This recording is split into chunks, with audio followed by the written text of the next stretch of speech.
لیکن میں اس کو اکثر اس کا استدلال کرنا اس لیے مناسب سمجھتا ہوں کہ آج کے نوجوان کے لیے اس کو سمجھنا بڑا ضروری ہے، کیونکہ آپ نے اسپیسیفک بڑوں کی بات کی ہے۔ بات یہ ہے بڑوں کی ہم کیوں عزت کرتے ہیں؟ بعض نوجوان یہ کویسچن میرے سے پوچھتے ہیں کہ ہمارے جو بڑے ہیں وہ ان پڑھ ہیں، وہ اتنے پڑھے لکھے نہیں ہیں، آج کا زمانہ ترقی یافتہ آئی ٹی کا دور ہے اور پوری دنیا میں گلوبل ولیج بن چکی ہے، کہتے ہیں جی کہ گیپ ہے، جی ہاں جی جنریشن گیپ ہے، تو ہمارے بڑے اتنے اسٹرانگ نہیں گرپ رکھتے جتنی ہم رکھتے ہیں، تو پھر جب رائے میں کنفلکٹ آ جاتا ہے تو ایسی صورت میں ہم کیا کریں؟ میں اس کے اوپر ایک جملہ ان کو کہتا ہوں کہ کچھ چیزیں وہ ہوتی ہیں جو آپ کسبی ہیں، کسب کے ذریعے ان کو حاصل کر لیتے ہیں تو آپ بڑے بن جاتے ہیں، کچھ چیزیں ایسی ہیں جو آپ کے کسب میں شامل نہیں، بالکل صحیح، وہ اللہ کی طرف سے ہیں، وہبی ہیں، جو رب نے کر دیا ہے نا، آپ اس کے ساتھ گیم آپ نہیں کر سکتے۔ اب بڑے کا جو میرے سے عمر میں بڑا ہے اور وہ ان پڑھ ہے، میں اس کی عزت اور احترام کیوں کروں؟ اس کے میں استدلال میں اس کو ڈیرائیو کروں گا سنت رسول سے۔ آپ علیہ السلام نے فرمایا خیر القرون قرنی ثم الذین یلونہم ثم الذین یلونہم، فرمایا بہترین دور کائنات کا وہ میرا دور ہے، صحابہ اکرام کا دور ہے، آپ علیہ السلام کا دور ہے۔ فرمایا اس کے بعد یہ ہوگا کہ اس سے کم تر دور آئے گا تابعین کا، پھر اس سے کم تبع تابعین کا، اور یہ اصول دے دیا آپ نیچے چلے آتے جائیں۔ گویا کہ اگر آپ کو یہ سمجھیں اسامہ بھائی کہ آپ اس سائڈ سے اگر کائنات عروج اور ترقی پر گامزن رہی تو کائنات کی ترقی کا جو نقطہ کمال تھا وہ آپ علیہ السلام کی بعثت اور آپ کی ولادت تھی۔ جب آپ دنیا میں آگے تو کائنات اپنے ارتقاء کو مکمل کر چکی، پہنچ چکی۔ اور ابن خلدون اپنی تاریخ کا جو مقدمہ لکھا انہوں نے تو اس میں ایک ٹائٹل انہوں نے بنایا ہوا ہے، وہ آپ دیکھیں گے وہ کہتے ہیں کہ ہر نقطہ کمال ابتدائے زوال ہوتا ہے۔ اللہ اکبر، یعنی کائنات جب اپنے کمال کو پہنچ جائے تو کمال کے بعد تو کوئی اور جگہ ہے نہیں جہاں اس نے جانا ہو، تو نتیجہ کیا نکلے گا کہ اب وہاں سے وہ گریجولی زوال شروع ہو جائے گا۔ گویا کہ کائنات آپ علیہ السلام کی ذات پر پہنچ کر اپنا کمال مکمل کر چکی ہے، اب کائنات زوال میں ہے، گریجولی یہ قیامت تک اپنے زوال کی طرف جا رہی ہے۔ بہترین دور فرمایا صحابہ کا۔ صحابی کی تعریف کیا ہے؟ وہ صحابی ہوتا ہے جس نے ایک نظر حالت ایمان میں آپ علیہ السلام کا چہرہ مقدسہ دیکھ لیا، چہرہ انور کو تک لیا، پھر حالت ایمان میں اس کا وصال ہو گیا، تو یہ ہے صحابی۔ اگر یہ صحابی، اس کا کوئی نہیں بتایا گیا کرائٹیریا، اتنی بڑی داڑھی ہو، اتنی بڑی پگڑی باندھی ہو، اتنی بڑی نماز پڑھتا ہو، پوری راتوں اللہ کی عبادت میں کھڑا رہتا ہو، ایسا نہیں ہے۔ حالت ایمان میں دیکھ لیا، حالت ایمان میں وصال ہو گیا۔ اب اس صحابی کے درجے کو پوری کائنات کے اولیاء کی عبادتوں کو جمع کریں، ان کی عظمتوں کو جمع کر لیں، وہ اس ادنا سے صحابی کے درجے کو نہیں پہنچ سکتے۔ اب مجھے بتائیں کہ اس کے بعد کون تھا؟ تابعی، تبع تابعی۔ تو جو میرے سے 4 دن پہلے پیدا ہو گیا ہے وہ حضور علیہ السلام کے زمانے کے میری نسبت زیادہ قریب، حضور کے زمانے کے زیادہ قریب ہے۔ تو یہ جو زمانی قربت ہے اس کو آپ علیہ السلام کی یہ اللہ نے دی، یہ میں نے نہیں دی۔ اس لیے بڑوں کی عزت، احترام اور ادب کی بنیادی وجہ جو شرف ان کو رب نے دیا ہے، اور وہ شرف ہے حضور علیہ السلام کے زمانے کی قربت کی وجہ سے۔ سبحان اللہ، سبحان اللہ۔ اور کیا خوبصورت آپ نے نقطہ بیان فرمایا کہ یہ اللہ رب العزت کی عطا ہے۔ اور یہ دیکھیں دین اسلام تو ڈاکٹر صاحب، دین اسلام تو کہتے ہیں سر تسلیم خم، اللہ کی بندگی کا نام ہے دین اسلام، رسول اللہ علیہ وسلم کی اطاعت کا نام اسلام ہے۔ جب انہوں نے فرما دیا کہ من لم یؤکر کبیرنا، بارک اللہ بس اس کے بعد اس کو نکال دیا، بالکل، فلیس منا، اور محدثین کہتے ہیں اس میں نبی صلی اللہ علیہ وسلم فرماتے ہیں کہ یرحم صغیرنا ویؤکر کبیرنا فلیس منا، اور جس کے بارے میں محدثین فرماتے ہیں کہ نبی صلی اللہ علیہ وسلم فرماتے ہیں ہم سے نکل گیا، یہ تو امت سے خارج کر دیا نا کبیر۔ بالکل علامہ صاحب یہ فرمائیے گا کہ ڈاکٹر صاحب نے اس گفتگو کا باقاعدہ خوبصورت آغاز فرما دیا۔ اگر بوڑھوں کے اور عمر رسیدہ افراد کی بات کی جائے تو دین اسلام نے سب سے پہلے جو والدین کو مثال کے طور پہ پیش کیا، اور یہ وہ احکامات ہیں جو اللہ نے نبی صلی اللہ علیہ وسلم کو اپنے پاس پلوا کے عطا فرمائے ہیں۔ اگر ہم آج اپنی ینگ جنریشن کو دیکھتے ہیں تو یقیناً ہمیں یہ کمی نظر آتی ہے بعض اوقات کہ ہم وہ حق ادا نہیں کر پا رہے جو ہمیں حق ادا کرنا چاہیے اور جو شریعت کا ہم سے مقصود ہے۔ تو آپ اس حوالے سے کیا فرمائیں گے؟ بسم اللہ الرحمن الرحیم۔ اب دیکھیے جو اسلام ہم سے سب سے پہلا مطالبہ کرتا ہے، یا ایھا الذین آمنوا ادخلوا فی السلم کافہ، کہ اے صاحبان ایمان پورے کے پورے اسلام میں داخل ہو جاؤ۔ یعنی ہمیں اسلام یہ نہیں کہتا کہ ہم پارٹ ٹائم کے مسلمان بنے کہ اگر میں نے 5 وقت کی نماز پڑھ لی میں کہوں اب میں پکا مسلمان ہو گیا. نہیں، یہ ہمیں عبادات کے ساتھ دیگر معاملات اور اخلاقیات کی طرف بھی متوجہ کرتا ہے.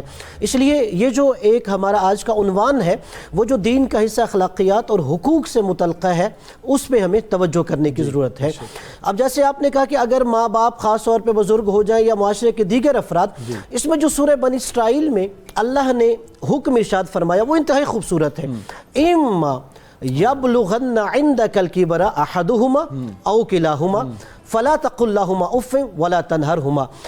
گویا اس آیت میں جہاں ہمیں کچھ احکام بتائے گئے اس کے پیچھے ان کی نفسیات بھی سمجھائی گئی ہے کہ شاید جیسے انسان بوڑھا ہو جاتا ہے تو طبیعت میں تبدیلی آ جاتی ہے، چڑچڑا پن آ جاتا ہے، بیماری کی وجہ سے بھی آ رہتا ہے. بالکل ایسا ہی ہے. اب کیا کہا؟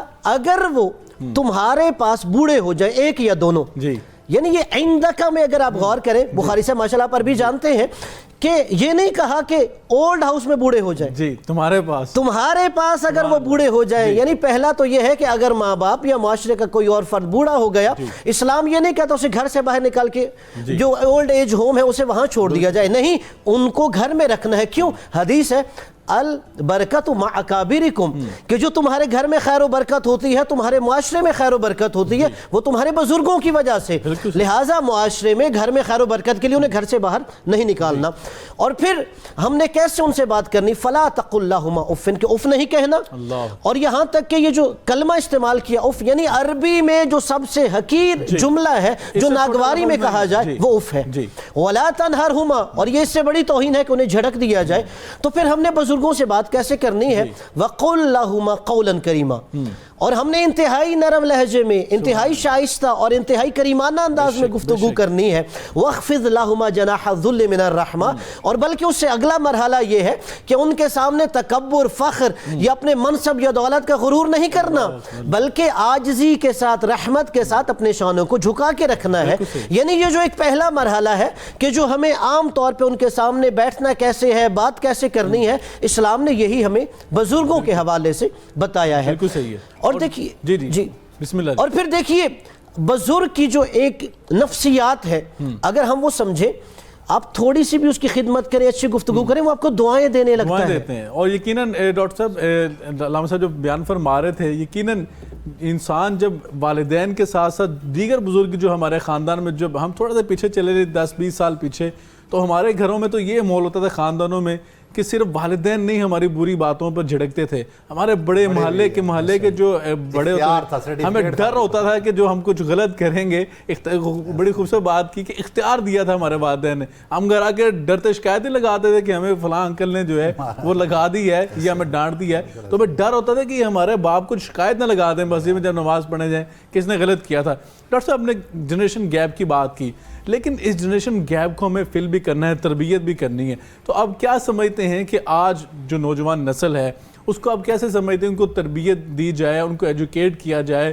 کس طرح ایجوکیٹ کیا جا سکتا ہے ریاستی سطح پر اور خصوصاً والدین کی سطح پر کہ آپ نے بڑوں کی تربیت کرنی ہے؟ نہیں پسند ان کے پاس جب وہ ایک بندہ نوجوان آیا تھا تو آپ نے اس کی حرکات سکنات دیکھ کے جو ہے اندازہ لگا لیا تھا کہ یہ جو نوجوان ہے یہ صحیح جو ہے وہ طور طریقے تربیت کے ادا نہیں کر رہا. تو آپ کیا فرمائیں گے تربیت کس نہج پہ کی جا سکتی ہے؟ اچھا سامعین، بنیادی جو چیز ہے ہماری وہ یہ ہے، میں کیونکہ پریکٹس میں ہوں جی، اور اللہ رب العزت کا یہ کرم ہے کہ رب تعالیٰ نے ہمیں بھی یہ توفیق دے رکھی ہے کہ تعلیم اور تعلم اس شعبے سے منسلک ہیں، تو میں پریکٹیکلی اپنی لائف کے اندر ان چیزوں کو پریکٹس کرتا ہوں. جی، تو میں وہی چیزیں شیئر بھی کرتا ہوں. میں جب بھی ٹی وی چینل کسی جگہ پر بھی بیٹھتا ہوں، اصل میں ڈاکٹر صاحب یہ چیزیں ہوتی ہیں جو امپلیمنٹ بھی کی جا سکتی ہوں. اچھا، اس میں یہ ہوتا ہے کہ ہمارے اسی طرح سے ایک ڈپارٹمنٹ میں میں جاب کرتا تھا، وہاں پر ہمارے ایک بزرگ تھے، تو بزرگ تھوڑے ہارڈ طبیعت کے تھے. جی، اچھا، اس میں یہ ہوتا تھا کہ میں جب نیا وہاں پہ شفٹ ہوا تو مجھے پتہ یہ چلا، جب بھی وہ بلاتے کسی کو، آواز دیتے، کوئی ان کو اپنے گھر کا کام کاج ضرورت پڑ جاتا، ان کے پاس کوئی اور ہیلپر نہیں تھا. ٹھیک، تو وہ لڑکے نہ چھپ جاتے. تو میں نے ان سے پوچھا کہ یار آپ کیوں نہیں؟ میں نکل کے چلا جاتا فوری طور پہ، حالانکہ میں ان سب سے بڑی عمر کا تھا. میں چلا جاتا، میں پوچھتا آپ کیوں نہیں یہ کام کرتے؟ تو وہ کہتے کہ وہ نا بزرگ کیونکہ ہیں، بولتے رہتے ہیں، ہر وقت بلا لیتے ہیں، یہ وہ ہے. میں نے ان کو ایک جملے پہ لے کے آیا، وہ تھا عادل. اللہ رب العزت کی صفات میں سے ایک صفت ہے عادل. سبحان اللہ. ٹھیک ہے، جو اللہ کا سسٹم آف جسٹس ہے اس میں عدل کے اندر شک کرنا کفر ہے. بے شک بے شک. ٹھیک ہے. اب وہ کیا ہے؟ ایک حدیث پاک ہے اسی کے تحت ہے.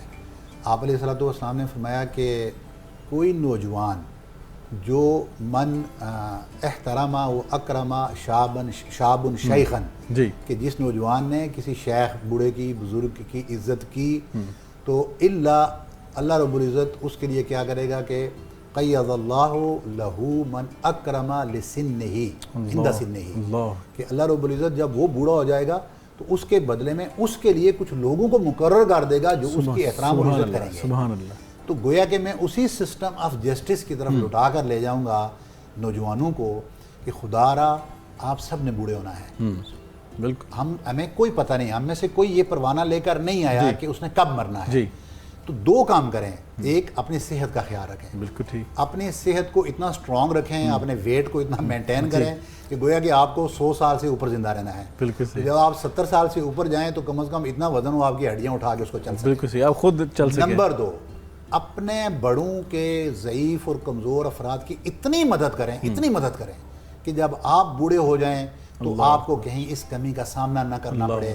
ہر فرد، وہ آپ کی اولاد ہو، آپ کے رشتہ دار ہوں، یا آپ کے جاننے والے ہوں، یا آپ کے تلامذہ ہوں، یا آپ کے بغل میں پڑوس میں رہنے والے لوگ ہوں، وہ اس بڑھاپے کے اندر آپ کا سہارا بن جائے. بے شک بے شک. تو جب ہم اپنے پرانے سسٹم کو کنورٹ نہیں کریں گے، کمی پاکستان میں کس چیز کی ہے؟ جی. علامہ صاحب سیریا میں رہ کر آئے ہیں، میں 6.5 سال عراق میں رہا ہوں. میں نے جو عراق کا مشاہدہ کیا لوگوں کا، وہ رات کے ٹائم پہ عصر کے بعد ان کا ایک ٹائم ہوتا تھا تو وہاں بہت بڑے بڑے مکہ خانے بنے ہوتے تھے. 300 400 افراد کی سیٹنگ ارینجمنٹ ہوتی تھی. وہاں پر صرف چائے ملتی تھی بس. اور باقی کیا ہے کہ بوڑھے لوگ اور نوجوان ٹیم یہ مل کر وہاں بیٹھتے تھے.